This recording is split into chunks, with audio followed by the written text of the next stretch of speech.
भक्तों, सावन का ये पवित्र महीना है जहां हर हवा महादेव के नाम से गूंज रही होती है।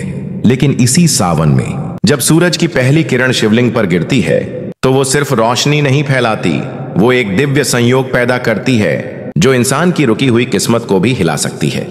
कहते हैं सावन में सूर्य और शिव का ये मिलन इतना शक्तिशाली होता है कि कर्ज, दरिद्रता, मानसिक बेचैनी सब कुछ गलने लगता है।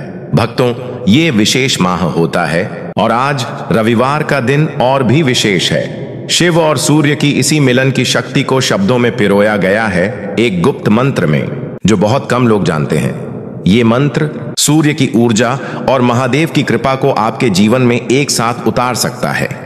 अगर आप इसे अब भी पूरा नहीं सुन सकते तो बस इसे बजाकर छोड़ दीजिए। ये आपके घर में एक ऐसा तेज भर देगा कि हर अंधेरा खुद पीछे हट जाएगा। ओम आदित्याय विद्महे महादेवाय धीमहि तत्रे सूर्ये प्रचोदयात्। ओम आदित्याय विद्महे महादेवाय धीमहि तत्रे सूर्ये प्रचोदयात्। ओम आदित्याय विद्महे महादेवाय धीमहि तत्रे सूर्ये प्रचोदयात्। ओम आदित्याय विद्महे महादेवाय धीमहि तत्रे सूर्ये प्रचोदयात्। ओम आदित्याय विद्महे महादेवाय धीमहि तत्रे सूर्ये प्रचोदयात्। ओम आदित्याय विद्महे महादेवाय धीमहि तत्रे सूर्ये प्रचोदयात्। ओम आदित्याय विद्महे महादेवाय धीमहि तत्रे सूर्ये प्रचोदयात्। ओम आदित्याय विद्महे महादेवाय धीमहि तत्रे सूर्ये प्रचोदयात्। ओम आदित्याय विद्महे महादेवाय धीमहि तत्रे सूर्ये प्रचोदयात्। ओम आदित्याय विद्महे महादेवाय धीमहि तत्रे सूर्ये प्रचोदयात्। ओम आदित्याय विद्महे महादेवाय धीमहि तत्रे सूर्ये प्रचोदयात्। ओम आदित्याय विद्महे महादेवाय धीमहि तत्रे सूर्ये प्रचोदयात्। ओम आदित्याय विद्महे महादेवाय धीमहि तत्रे सूर्ये प्रचोदयात्। ओम आदित्याय विद्महे महादेवाय धीमहि तत्रे सूर्ये प्रचोदयात्। ओम आदित्याय विद्महे महादेवाय धीमहि तत्रे सूर्ये प्रचोदयात्।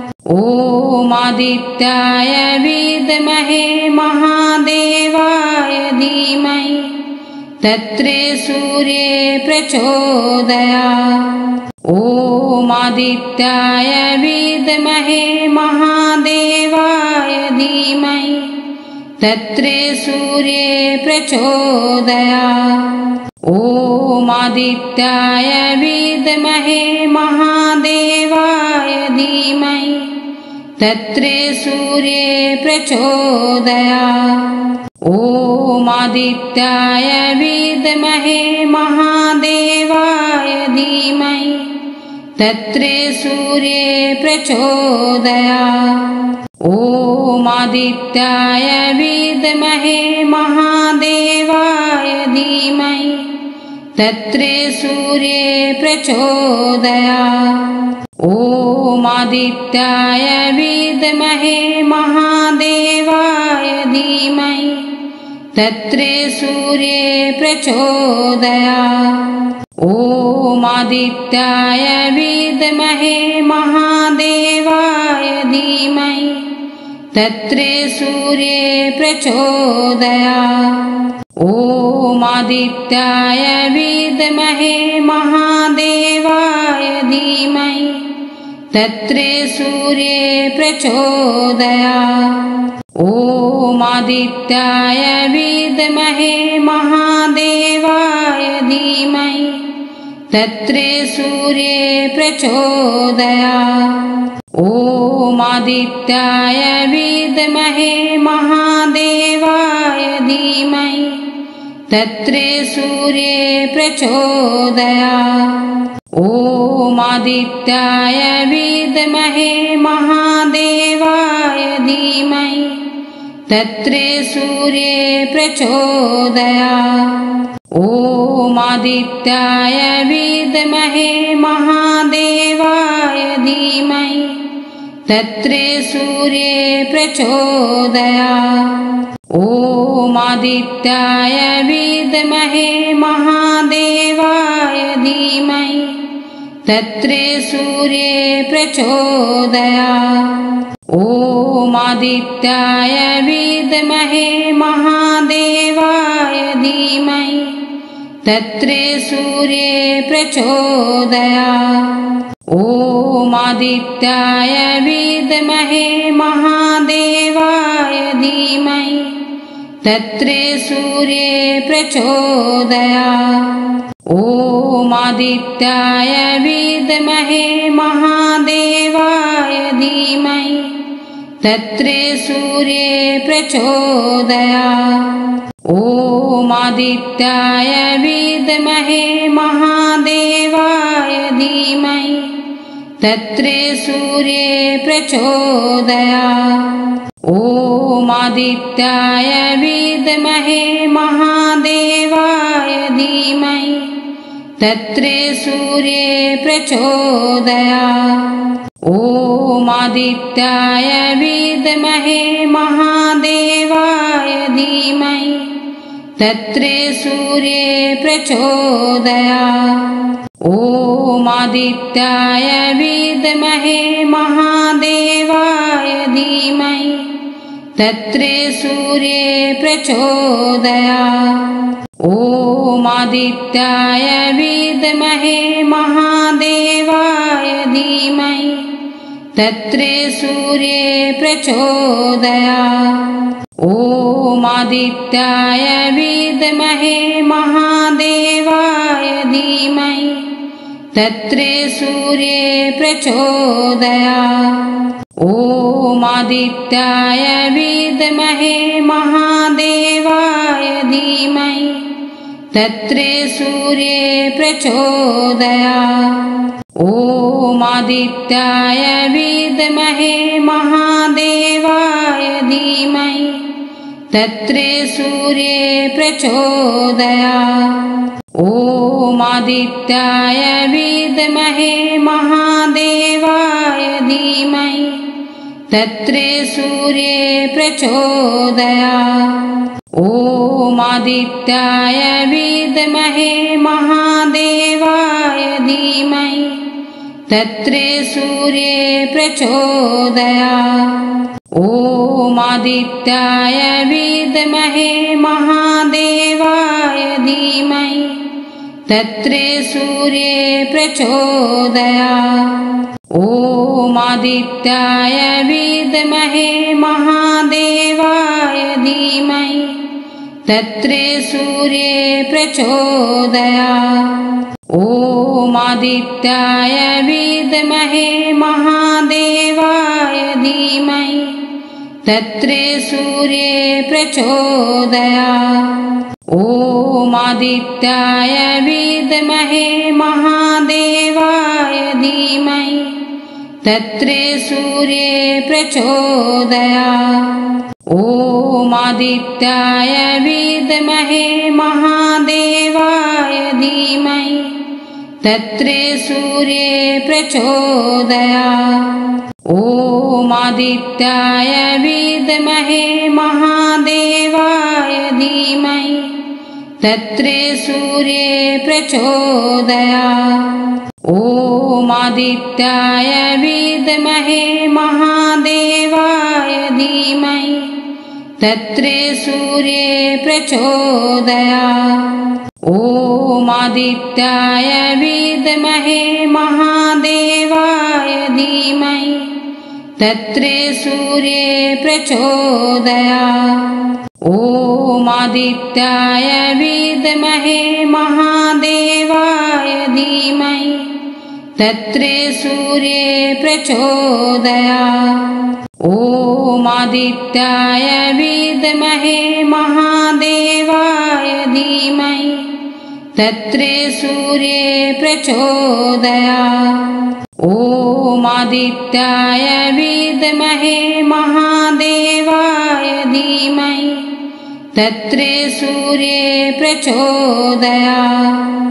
ॐ आदित्याय विद्महे महादेवाय धीमहि तत्रे सूर्ये प्रचोदयात्। ॐ आदित्याय विद्महे महादेवाय धीमहि तत्रे सूर्ये प्रचोदयात्। ॐ आदित्याय विद्महे महादेवाय धीमहि तत्रे सूर्ये प्रचोदयात्। ॐ आदित्याय विद्महे महादेवाय धीमहि तत्रे सूर्ये प्रचोदयात्। ॐ आदित्याय विद्महे महादेवाय धीमहि तत्रे सूर्ये प्रचोदयात्। ॐ आदित्याय विद्महे महादेवाय धीमहि तत्रे सूर्ये प्रचोदयात्। ॐ आदित्याय विद्महे महादेवाय धीमहि तत्रे सूर्ये प्रचोदयात्। ॐ आदित्याय विद्महे महादेवाय धीमहि तत्रे सूर्ये प्रचोदयात्। ॐ आदित्याय विद्महे महादेवाय धीमहि तत्रे सूर्ये प्रचोदयात्। ॐ आदित्याय विद्महे महादेवाय धीमहि तत्रे सूर्ये प्रचोदयात्। ॐ आदित्याय विद्महे महादेवाय धीमहि तत्रे सूर्ये प्रचोदयात्। ॐ आदित्याय विद्महे महादेवाय धीमहि तत्रे सूर्ये प्रचोदयात्। ॐ आदित्याय विद्महे महादेवाय धीमहि तत्रे सूर्ये प्रचोदयात्।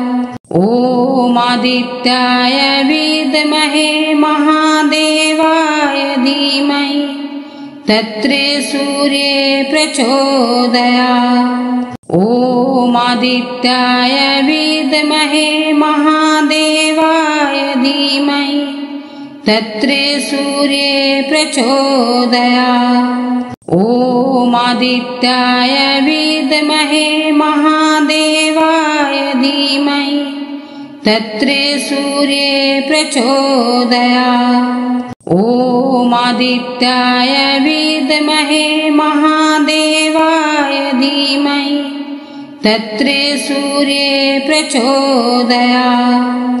ॐ आदित्याय विद्महे महादेवाय धीमहि तत्रे सूर्ये प्रचोदयात्। ॐ आदित्याय विद्महे महादेवाय धीमहि तत्रे सूर्ये प्रचोदयात्।